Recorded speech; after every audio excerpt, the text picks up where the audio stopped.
Hi everyone, welcome back to our channel. This is me Anam Jabbar from Universities Page Visa Consultant. आज हम बात करेंगे Finland के बारे में कि आप कैसे यहाँ की यूनिवर्सिटीज में एडमिशन ले सकते हैं, क्या क्या रिक्वायरमेंट्स हैं और यहाँ की ट्यूशन फी कहाँ तक रेंज करती है। अपार्ट फ्रॉम दैट हम स्कॉलरशिप्स के बारे में भी बात करेंगे और लिविंग कॉस्ट के बारे में भी बात करेंगे। तो आपसे रिक्वेस्ट है कि वीडियो का एंड तक जरूर देखिएगा और अगर आपने अभी तक हमारे चैनल को सब्सक्राइब नहीं किया तो सब्सक्राइब जरूर कर दीजिएगा। तो चलिए वीडियो को स्टार्ट करते हैं।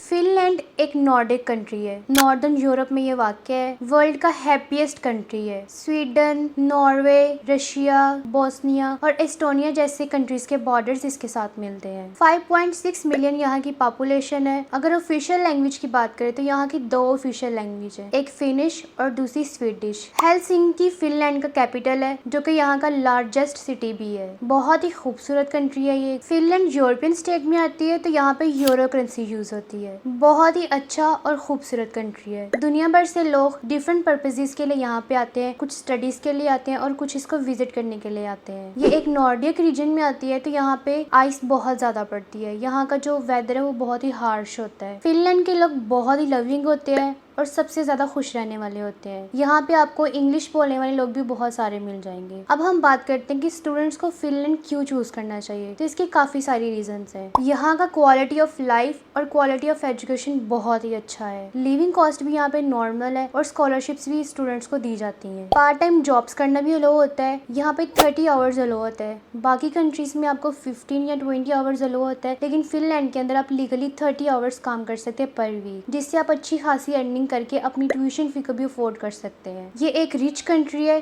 तो यहाँ पे सैलरीज बहुत ज्यादा हाई है। अगर हम एवरेज सैलरी की बात करें तो वो 3000 यूरो से लेके 5000 यूरो तक रेंज कर सकती है। यहाँ की इकोनॉमी बहुत ही स्टेबल है तो स्टूडेंट्स के लिए जॉब अपॉर्चुनिटीज बहुत ज्यादा होंगी यहाँ पे। अगर हम एजुकेशन के हवाले से देखें तो यहाँ पे आपको टॉप 600 वर्ल्ड रैंकिंग की यूनिवर्सिटीज मिल जाती हैं, जिनमें आपको आसानी से इंग्लिश टॉट कोर्सेज मिल जाते हैं। हालांकि यहाँ की जो ऑफिशियल लैंग्वेज है वो फिनिश और स्वीडिश है, लेकिन उसके बावजूद आपको इंग्लिश टॉट प्रोग्राम इजीली मिल जाते हैं। यूनिवर्सिटीज की बात करें तो सबसे पहले नंबर पे आती है आल्टो यूनिवर्सिटी, जो कि रैंक करती है 109 नंबर पे। उसके बाद आती है यूनिवर्सिटी ऑफ हेलसिंकी, जो रैंक करती है 115 नंबर पे। इसके अलावा university of Olu, university of Turku और इसके अलावा और भी बहुत सारी यूनिवर्सिटीज आपको यहाँ पे मिल जाएंगी। इसके अलावा यहाँ पे आपको अप्लाइड साइंसेज की बहुत सारी यूनिवर्सिटीज मिल जाएंगी, जहाँ से आप अपना 2 साल का मास्टर्स कर सकते हैं। आप डिफरेंट कोर्सेज में एडमिशन ले सकते हैं जो कि आपको इंग्लिश में पढ़ाए जाएंगे, like engineering, sciences, business, management, education, arts and design. और इसके अलावा यहाँ की इकोनॉमी बहुत ही स्टेबल है। आईटी का बहुत बड़ा रोल है यहाँ पे, तो आप आईटी में भी एडमिशन ले सकते हैं। इनटेक्स की बात करें तो यहाँ पे 2 इनटेक्स होते हैं, एक ऑटम इनटेक और दूसरा स्प्रिंग इनटेक। ऑटम इनटेक जो कि सितंबर इनटेक होता है, जो कि यहाँ का मेजर इनटेक होता है। सितंबर इनटेक के अंदर आपको मैक्सिमम यूनिवर्सिटीज मिलेंगी और बहुत सारे कोर्सेज भी मिलेंगे जिसमें आप एडमिशन ले सकते हैं। यहाँ की ट्यूशन फी की बात करें तो वो 10,000 यूरो से लेके 18,000 यूरो पर ईयर तक रेंज करती है और ये भी वेरी करती है यूनिवर्सिटी टू यूनिवर्सिटी और डिपेंड करता है कि आप किस कोर्स में एडमिशन लेना चाह रहे हैं। इसके अलावा यहाँ पे इंटरनेशनल स्टूडेंट्स को बहुत सारी स्कॉलरशिप्स भी दी जाती हैं। 100% स्कॉलरशिप भी दी जाती है depending on your course and criteria. Scholarships के लिए आपको मोटिवेशन लेटर बहुत ही इंपॉर्टेंट रोल प्ले करता है। इसके अलावा आपकी लीडरशिप स्किल्स को भी देखा जाता है और आपके प्रीवियस एक्सपीरियंस को भी देखा जाता है। तो अगर आपके पास कोई प्रीवियस एक्सपीरियंस है, जैसे कि आप किसी एनजीओ में काम कर रहे हैं या कुछ इस तरह का सोशल वर्क कर रहे हैं, तो आपने उसका सर्टिफिकेट जरूर अटैच करना है, क्योंकि इस तरह के स्टूडेंट्स को बहुत ज्यादा अप्रिशिएट किया जाता है। अगर आपके मार्क्स कम भी हैं तो फिर भी अगर आपके पास ये वाली स्किल्स होंगी तो आपको स्कॉलरशिप ग्रांट कर दी जाएगी। गवर्नमेंट की तरफ से भी स्कॉलरशिप दी जाती है, जिसमें आपको 5000 यूरो रिलोकेशन के तौर पे दिया जाता है। इसके अलावा यूनिवर्सिटीज की अपनी स्कॉलरशिप भी होती है, उनका एक स्पेसिफिक मेरिट होता है और अगर आप उस मेरिट के अकॉर्डिंग आ जाते हैं तो आपको स्कॉलरशिप दे दी जाती है। इसके अलावा यहाँ पे अर्ली बर्ड स्कॉलरशिप भी होती है। अर्ली बर्ड स्कॉलरशिप में ये होता है कि अगर आपने स्पेसिफिक टाइम ड्यूरेशन के अंदर यूनिवर्सिटी की फी पे कर दी तो आपकी उस ट्यूशन फी पे 50% डिस्काउंट दिया जाएगा और ये आपके जो ऑफर लेटर होता है उस पर मेंशन्ड होता है। एलिजिबिलिटी की बात करें तो आपको 60 to 70% मार्क्स चाहिए होते हैं किसी भी अच्छी यूनिवर्सिटी में एडमिशन लेने के लिए। इसके अलावा अगर हम आईएलटीएस की बात करें तो मास्टर्स में आपको आईएलटीएस रिक्वायर्ड होता है, जो कि 6 बैंड से लेकर 6.5 बैंड्स तक होता है। इसके अलावा आपका एडमिशन टेस्ट भी होते हैं और इंटरव्यू भी होता है। होता है। अब हम इसके एडमिशन प्रोसेस की बात कर लेते हैं। यहाँ पे दो कैटेगरीज होती हैं एडमिशन प्रोसेस की, पहली प्री एडमिशन प्रोसेस और दूसरा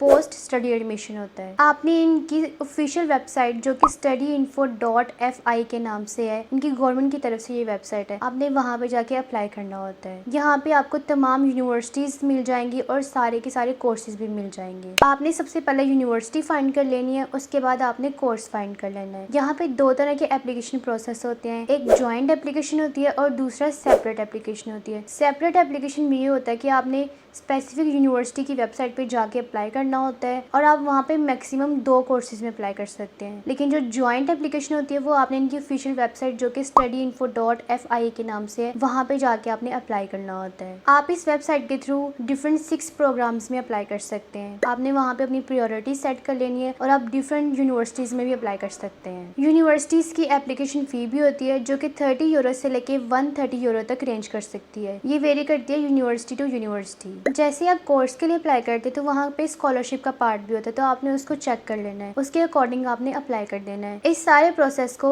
1 से 3 मंथ लग जाते हैं। उसके बाद आपको एक्सेप्टेंस लेटर मिल जाता है, फिर आपने आरपी के लिए अप्लाई करना होता है। इसका प्रोसेस यूएई से होता है, तो आपने सबसे पहले वीएफएस ग्लोबल के थ्रू अपॉइंटमेंट ले लेनी है। उसके बाद अपने तमाम डॉक्यूमेंट्स को आपने इनके आरपी ऑनलाइन फॉर्म के अंदर जमा करवाना होता है और ये तमाम डॉक्यूमेंट्स आपको फिजिकल कॉपीज में भी चाहिए होते हैं। जैसे ही आपकी एप्लीकेशन प्रोसेस हो जाती है उसके बाद आप यूएई के लिए ट्रैवल करते हैं। जिस दिन आपकी अपॉइंटमेंट होती है वहाँ पे जाके अपने डॉक्यूमेंट सबमिट करवाते हैं और आपका इंटरव्यू भी होता है। इंटरव्यू के बाद आपको 2 से 3 वीक में पता चल जाता है कि आप रिजेक्ट हुए हैं या एक्सेप्ट हुए हैं। आपको ये ईमेल के थ्रू पता चल जाता है। उसके बाद जो आपका लास्ट स्टेप होता है वो आपका आरपी कार्ड का होता है। आरपी कार्ड आप पाकिस्तान में भी डिलीवर करवा सकते हैं। अगर आप यूएई में है, पाकिस्तान में मौजूद नहीं है, तो आपके जो भी रिलेटिव्स होंगे आप एम्बेसी में या वीएफएस ग्लोबल को बता सकते हैं कि वो आपके बिहाफ पे आपका कार्ड रिसीव कर लेंगे। एम्बेसी या वीएफएस ग्लोबल आपको आरपी कार्ड कोरियर के थ्रू भी डिलीवर करवा सकती है। इसके एक्स्ट्रा चार्जेस होंगे जो कि 40 यूरो से लेकर 50 यूरो तक रेंज कर सकते हैं। तो आपके सारे प्रोसेस को 15 से 20 दिन लग जाते हैं। इसके अलावा आपने अकोमोडेशन फिनलैंड जाने से पहले ही बुक करवानी होती है। यहाँ पे आपको बैंक स्टेटमेंट भी चाहिए होती है जो कि 6720 यूरोस तक रेंज करती है, जिसमें आपने रिमेनिंग फी शो करवानी होती है। इसके अलावा आपकी जो बैंक स्टेटमेंट होगी वो आपके नाम पे होनी चाहिए और आपके अकाउंट के अंदर पैसे होने चाहिए। आपके फादर भी आपको स्पॉन्सर कर सकते हैं या फैमिली आपकी स्पॉन्सर कर सकती है। आप उनके डॉक्यूमेंट साथ अटैच करेंगे। इसके अलावा आपको 3000 यूरो से लेके 4000 यूरो तक कैश में लेकर जाना चाहिए। इस तरह आपके लिए चीजें मैनेज करना आसान होता है। इसके अलावा आपको जो डॉक्यूमेंट्स चाहिए होते हैं उसमें सबसे पहले आपके आइडेंटिटी डॉक्यूमेंट्स आते हैं, passport, pictures, proof of accommodation, flight reservation, health insurance, police character certificate. ये तमाम डॉक्यूमेंट्स आपको वीजा के लिए चाहिए होते हैं। अगर हम फिनलैंड में लिविंग कॉस्ट की बात करें तो यहाँ पे ऑन एन एवरेज आपको 700 यूरो से लेके 1000 यूरो तक लिविंग कॉस्ट आ जाती है। यहाँ पे आप पार्ट टाइम जॉब भी कर सकते हैं जो कि 900 यूरो से लेके 1300 यूरो तक आप इजीली कमा सकते हैं। और ये भी डिपेंड करता है आपके स्किल्स पर और आपकी जॉब पर। आपके पास जितनी अच्छी स्किल्स होंगे आपकी जॉब उतनी ज्यादा होगी और उतनी ही ज्यादा आपकी सैलरी होगी। ओवरऑल देखा जाए तो फिनलैंड एक बहुत ही अच्छी कंट्री है। यहाँ पे स्टूडेंट्स को स्कॉलरशिप भी दी जाती है और इंग्लिश टॉप प्रोग्राम इजीली मिल जाते हैं। तो ये थी आज की हमारी वीडियो। आई होप ये वीडियो आपके लिए काफी इंफॉर्मेटिव रही होगी। मजीद अगर आपका इस वीडियो से रिलेटेड कोई भी क्वेश्चन है तो आप हमसे पूछ सकते हैं, हम आपको गाइड करेंगे। मिलते हैं इस तरह की मजीद वीडियो में, तब तक अपना ख्याल रखिएगा। शुक्रिया, अल्लाह हाफिज़।